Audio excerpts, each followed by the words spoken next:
This video is sponsored by Full Reptile Collective, brought to you by Dan Hardy. Head over to their website at fullreptile.co.uk where you can find anything from training gear, t-shirts, hoodies, all the way to coffee. For an exclusive 10% off, use Dan Said So at checkout. Make sure to also check out their YouTube channel for some of the best MMA content out there, bar my own. Let's get back to the video. Right, main card UFC London, guys. The next fight we're going to talk about is Nikita Krylov facing Alexander Gustafsson. Alexander Gustafsson did retire a while ago, and then he came back and he's lost to Anthony Smith and Fabricio Werdum. Werdum obviously at heavyweight when he came back. He's been scheduled to fight Paul Craig before, Ben Rothwell, and now it's on to Nikita Krylov. I'm really excited he's in London. You know, he's a close European guy, lots of fans, been in the UFC for a very, very long time, but he's fighting Krylov, who is also coming off a loss to Craig. So, one submission loss, Gus submission loss. They both hate getting tied up in someone's guard. The first question I want to ask is if Gus loses here, does he continue? And if Krylov loses here, what happens to him? Because that's a massive backstep for two guys that are so high up on a main card now. I mean, it's a lose-lose almost. I think. Cheers for that, by the way. You could have given me a bit of pre-warning with that one, yeah, cheeky bugger. Got to get honest opinions. Yeah, man. Listen, I don't think it damages Krylov as much if he loses. I know people will say it will because Gustafsson's not ranked and all that stuff, right? And Gus is coming back from losses and retirements and blah, blah, blah, blah. But the Krylov is still technically, I know the rankings are rubbish, right? But he's still technically one of the best 15 light heavyweights in the world.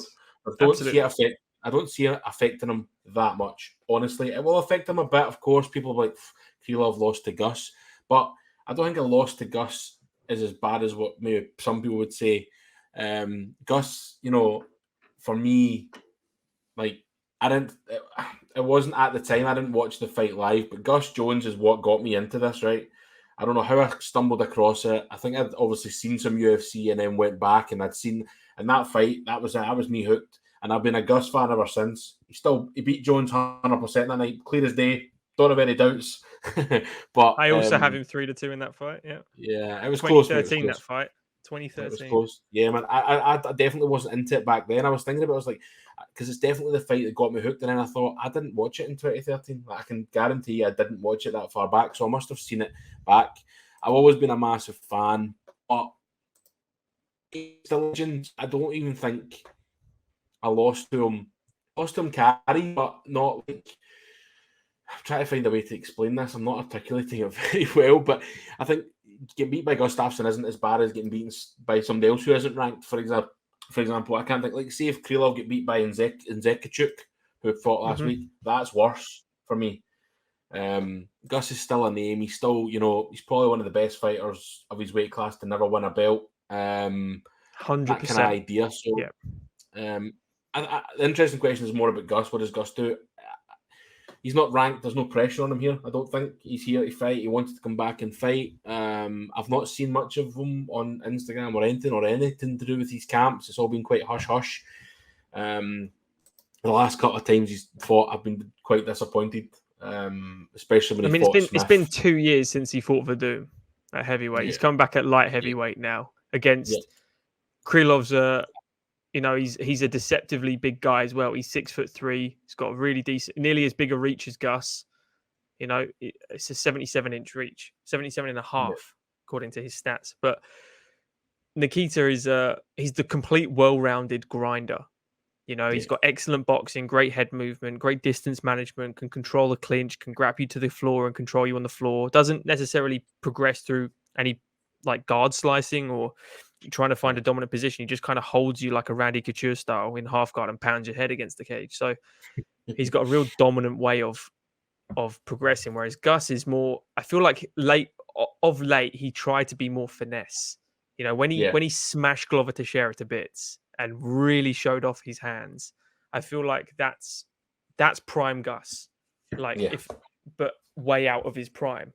And he's never going to be that guy again. So he needs to, I feel like he has to reinvent himself a little bit and just do what it takes to get a win here against Krylov, which is maybe take a page out of Paul Craig's book, but take him down. Maybe implement the grappling because he's training still at All Stars, obviously, with Hamza and all these up and comers at that gym. He's still got Ila Latifi there, and I think Manoa still trains there even though they don't fight.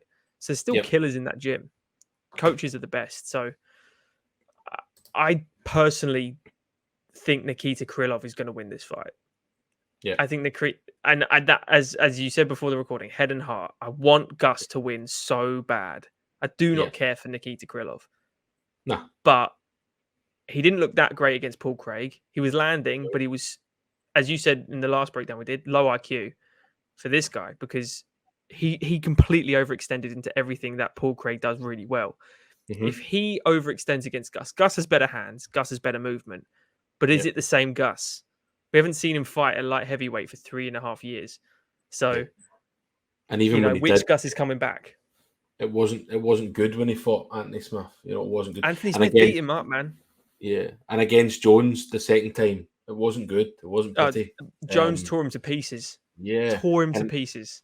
It's one of these things that I don't know. I would love to see a refreshed, alive, a bright.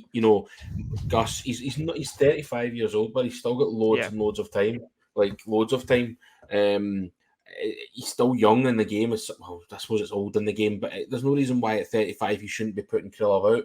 It really shouldn't. It shouldn't be a problem. Krylov, I don't think, is on his level technically. As you say, talking about prime Gus, but I just prime v prime, they're not even comparable. Oh no, mate, not even close. Prime Gus, this is old age Gus now for me. Yeah, totally agree. Prime Gus beats every single one of those light heavyweight guys, I think, personally, for me. Because Jones was his kryptonite. I think, honestly, I don't see anybody. He's already smashed Glover. I reckon he would smash all of them if he was Prime Gus. But he's not Prime Gus. He's 4 years older than when he fought, proper. Say, it's 3.5 years since he fought that poor fight against Smith. I mean, the win against Glover was over 5 years ago, mate. Do you know what I mean? So, he's not shown a great performance since he beat Glover 5 years. I would love to be able to message you on Sunday morning and say, "Can't I believe it?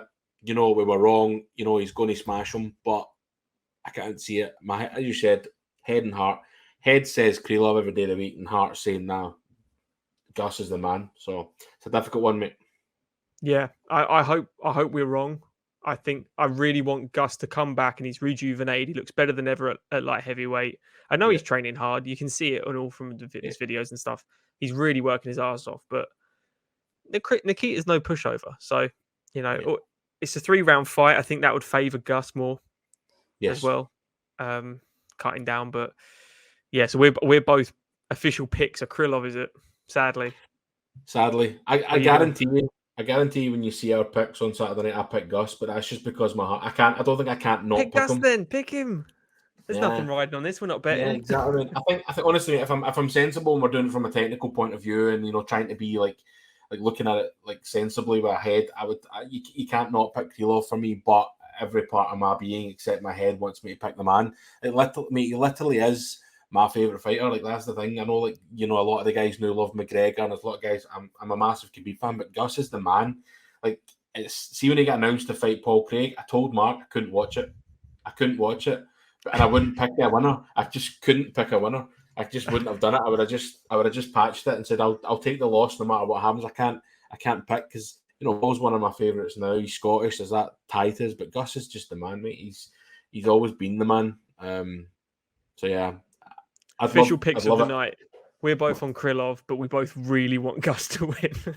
Correct, mate. Correct. So if it's an official pick, yeah, great. If Krylov wins, well done. Called it right technically, but if Gus wins, just knew it all along, It's like betting against your football team, isn't it?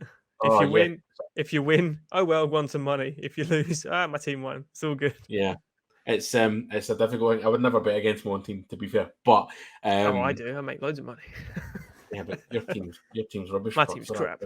Yeah, yeah. I think bang on, mate. Krylov for the win, but I would love to see Gus do it. Perfect, lovely man.